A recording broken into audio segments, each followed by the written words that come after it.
Hello. Terus hello. Terus hello. Sorry. Saya excited sangat sebab nak tahulah pasal call up ni. So, hello lagi sekali. Hai. Sibuk Fina. Kita sibuk. Macam-macam dah daripada senarai ni dengan Brandon Gunn kembali. Betul. Dengan tiada penjaga gol berpengalaman dan tapi kurang nasib baik untuk Zafri dan juga Declan. Kebiasaannya Fina, panggilan negara adalah keutamaan tetapi atau pasukan atau kelab. Okey, alright. Wrong timing nampaknya diorang ni. Timing. Jadi itulah yang terpaksa ditelan. Hasrat untuk melihat kedua-dua pemain ini beraksi buat pertama kali untuk skuad kebangsaan tidak berlaku. Sebaliknya mereka terpaksa bersedia untuk memastikan persiapan terbaik bersama dengan KL City di pentas separuh akhir Piala AFC yang akan berlangsung pada Oktober depan. Jadi saya fikir ketika ini mereka sebenarnya sebagai seorang pemain mereka mahukan caps bersama dengan skuad kebangsaan tetapi itu mungkin terpaksa ditunda lagi. Ekoran apa yang telah pun saya jelaskan sebentar tadi. Jika ditanya berkenaan dengan kepentingan untuk beraksi bersama dengan pasukan kelab ataupun mengutamakan panggilan kebangsaan, saya fikir ada pro dan kontra di sini. Ya, betul, bersama dengan pasukan Kim Panggon adalah satu pengiktirafan pemain itu. Mereka adalah yang terbaik daripada yang terbaik. Dan kebiasaannya tiada alasan untuk skuad kebangsaan kerana mereka membawa nama negara. Ya. Tetapi alasan yang ada pada KL City kali ini nampaknya boleh dipertimbangkan kerana seperti mana yang kita tahu dalam saingan Piala AFC juga memainkan peranan penting untuk mereka menaikkan taraf ataupun standard liga kita. Apa sahaja keputusan, apa sahaja yang berlaku nanti akan mencerminkan keberkesanan Liga Malaysia. Jadi mereka sebenarnya membawa nama negara. Ya. Jadi ada win-win situation lah di situ. Dua-dua pun membawa nama negara. Betul. Kan? FAM faham dengan keadaan yang dialami oleh KL City dan KL City juga faham dengan keperluan kedua-dua pemain ini tetapi mereka ada alasan yang munasabah untuk mengecualikan kedua-dua pemain ini. Baik. Bila Fina katakan penting untuk negara, bila kat situ untuk liga dan juga membawa nama negara lah. Tapi skuad kebangsaan pun penting. Penting. Kings Cup ni dia menjurus kepada sebab dia ambil kira untuk kita punya pungutan untuk ranking, betul? Ya, betul. Untuk ke Piala Asia. Di Piala Asia. Alright. Yes. Okey. So kalau kita melihat senarai pemain ada 8 pemain muda sebagai laporan awal tadi. So keadaan sekarang Coach Kim Panggon seolah-olah boleh kita kata masih bereksperimen dengan skuad negara sedangkan ini adalah pentas yang penting untuk skuad kebangsaan. Penting sebab ini dalam kalender FIFA kan. Ya. Jadi apa saja keputusan akan memainkan peranan untuk kutipan mata dan everything semualah. Dan itu mungkin akan memberikan sedikit ruang juga untuk kedudukan mereka ketika undian Piala Asia nanti. Jadi okey, sebenarnya di sini eksperimentasi tetap akan berlaku dalam setiap kem latihan kebangsaan kerana pelapis perlu ada.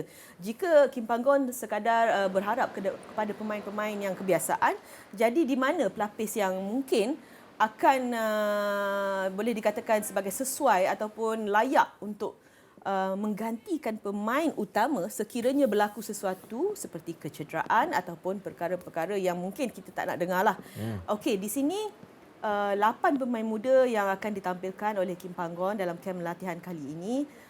Saya fikir itu adalah satu perkara yang cukup baik dilakukan oleh Kim Panggon dalam usaha untuk mengenengahkan pemain-pemain yang berpotensi, yang masih muda dan mereka sebenarnya perlu diberikan pendedahan di peringkat antarabangsa tertinggi. Maksud saya di peringkat senior lah. Kerana nama-nama yang dilihat di sini dari segi penampilan mereka bersama dengan skuad kebangsaan seperti di bawah 19 tahun, di bawah 20 tahun, mereka dah pernah ada pengalaman tu. Jadi it's time untuk mereka upgrade penampilan di pentas antarabangsa. Jadi saya sokong dengan apa yang dilakukan oleh Kim Panggon. Ini adalah untuk kesinambungan skuad kebangsaan di masa akan datang. Tapi itulah timing tu. Ya. Sebab kita nak semua players dapat merasa bersama dengan skuad negara kan. Siapa yang harus dipersalahkan? Okey, nak move on lah daripada skuad negara kepada negeri saya. Gitu nampak. Perak. Okey, bekas pengarah Akademi Mokhtar Dahari AMD Lim Tiong Kim, dia sanggup tinggalkan Jerman demi Perak FC. Betul lah, benda tu memang betul, tapi sanggup. What happened, Fina?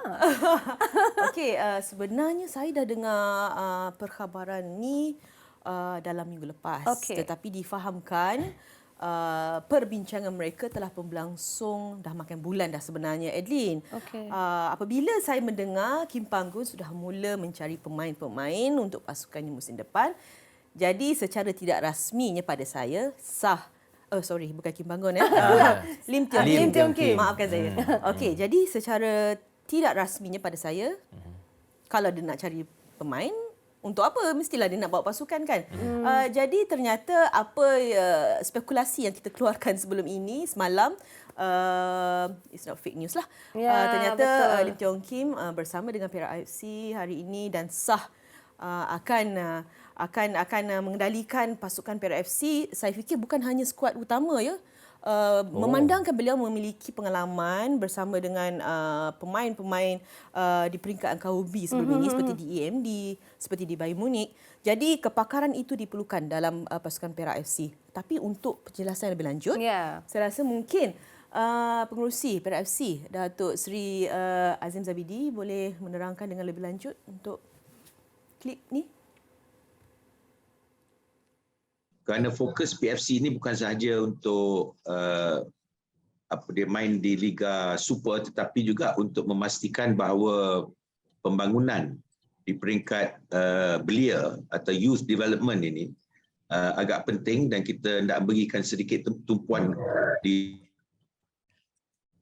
juga pada masa yang sama. Saya pun tak tahu siapa, tapi Perak ni dia ada macam connection dengan Jerman punya DNA ya. DNA daripada Germany. Dulu pun coach kita daripada sana. Jadi kita berharap bahawa Lim Tiong Kim dapat membawa DNA yang Germany yang sama ke pasukan kita untuk musim depan.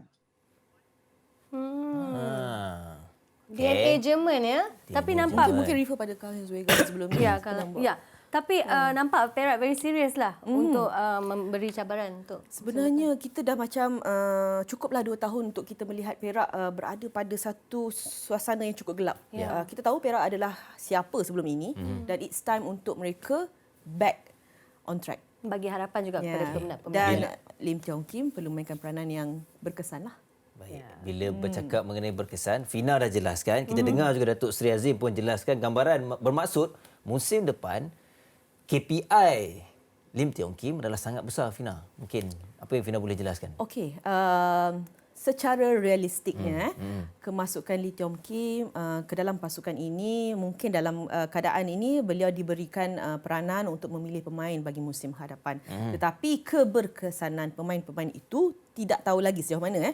Jadi menurut Datuk Seri Azim Zabidi, mungkin jika Perak mampu untuk berada di kedudukan tengah Liga musim depan itu sudah memadai. Tetapi sekiranya Lim Tiong Kim memiliki sasaran peribadi untuk menetapkan pasukan beliau berada pada top 3, itu sudah cukup bagus.